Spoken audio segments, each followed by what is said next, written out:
Patriarchal values impact women in everyday society, but when cults enforce it, the results are far worse. Women lose not just rights, but their entire autonomy, becoming little more than property. And nowhere is this clearer than the infamous New Zealand cult Gloriavale, where women were legally ruled to have been used as slave labour. Today we're breaking down how cults take patriarchal control to the extreme and what we can learn from survivor testimonies. Patriarchy isn't just about men being leaders. It's a system of power that restricts women's choices and keeps them dependent. In cults, this is taken to the next level, where women are not only expected to obey men, but are often completely isolated from the outside world, financially trapped and spiritually manipulated into believing they have no other option.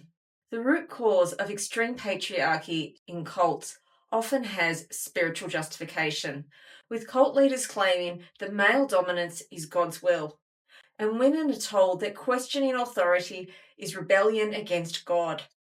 A classic Bible example used to justify this is Ephesians chapter 5, verse 22 to 24. Wives, submit yourselves to your own husbands as you do to the Lord. For the husband is the head of the wife, as Christ is head of the church, his body of which he is the Saviour.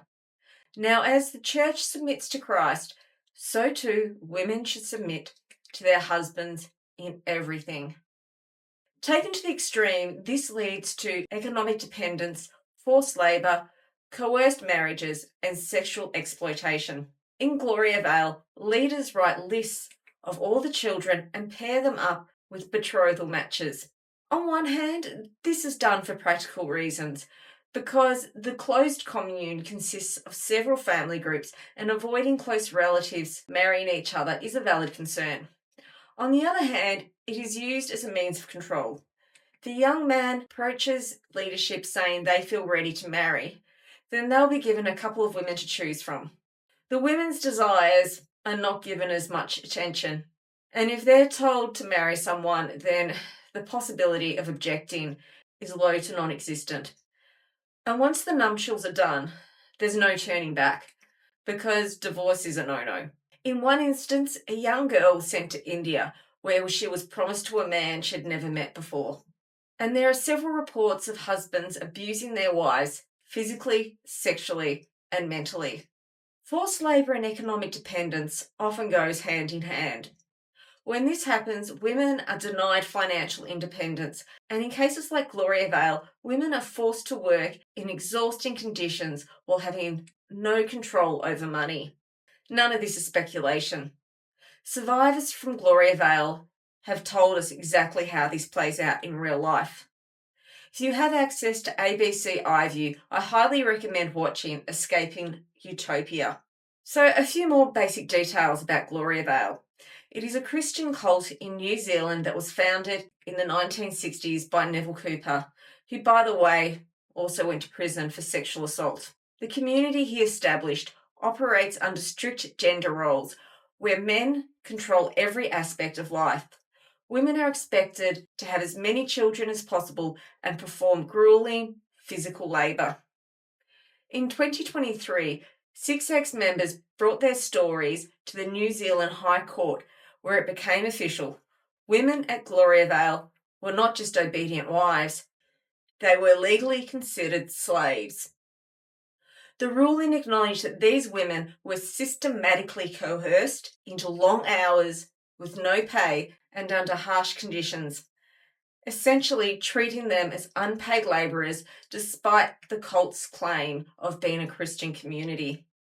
The judge said, "I've reached the conclusion, based on the evidence before the court, that the plaintiffs did their work, which admittedly benefited the community, because that is what they were told to do, what each of them had been trained to accept from birth.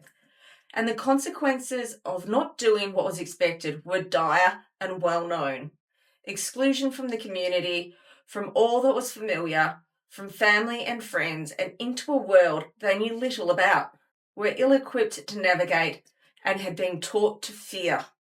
This ruling is significant because it represents a long overdue legal acknowledgement of what many survivors have been speaking about for years, that Gloriavale was not merely an insular religious community with traditional gender roles, but an oppressive cult that systematically used patriarchal control to exploit women as a source of unpaid labour.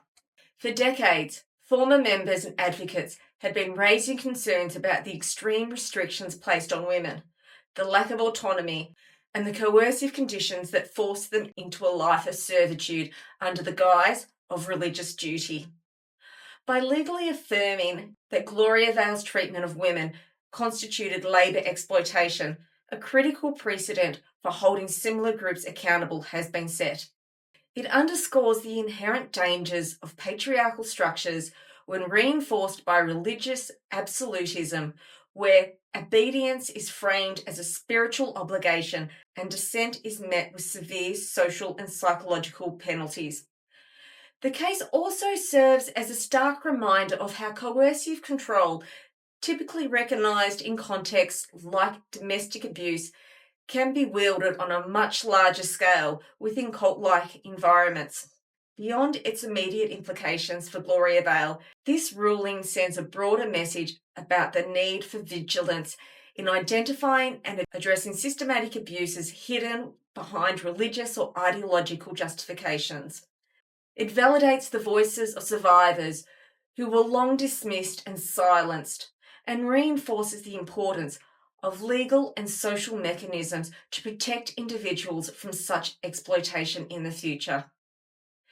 In Gloriavale, girls from the age of 6 were expected to work, and teenagers often did an average of 90 hours a week. Testimonies from survivor victims include, "As far as I can remember, we always had to work.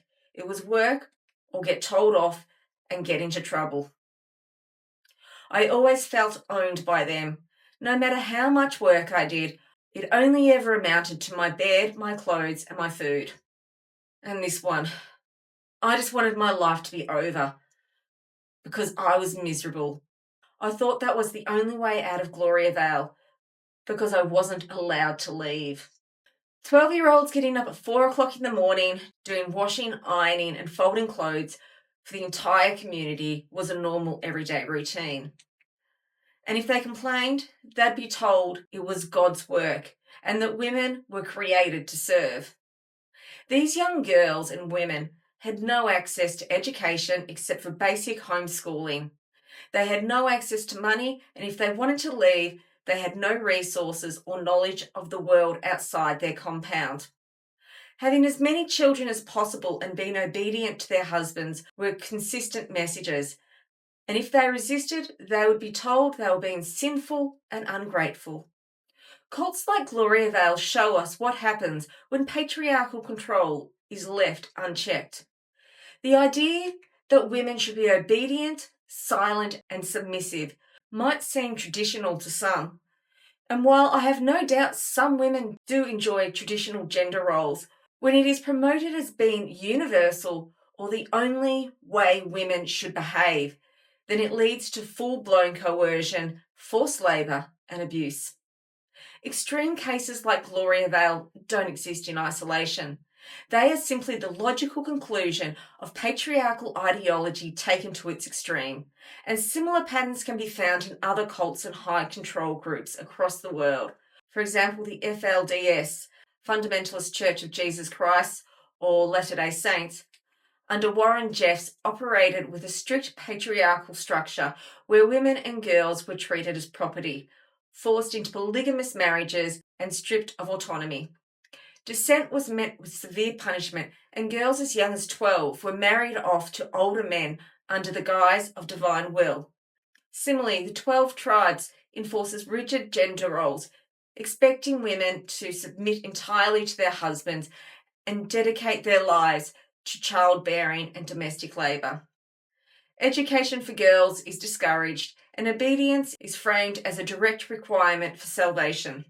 Then we have the exclusive brethren, which also enforces strict gender norms, dictating how women must dress, avoid higher education, or independent careers and remain subservient to male authority. Those who question the group's rules risk complete excommunication, cutting them off from family, community, and financial support. It should also be mentioned that while men have more autonomy than women, men in the exclusive brethren are also instructed not to partake in higher education and that their businesses are often controlled by the church's leadership. It is a very strict top-down patriarchal system that is known to harm all genders.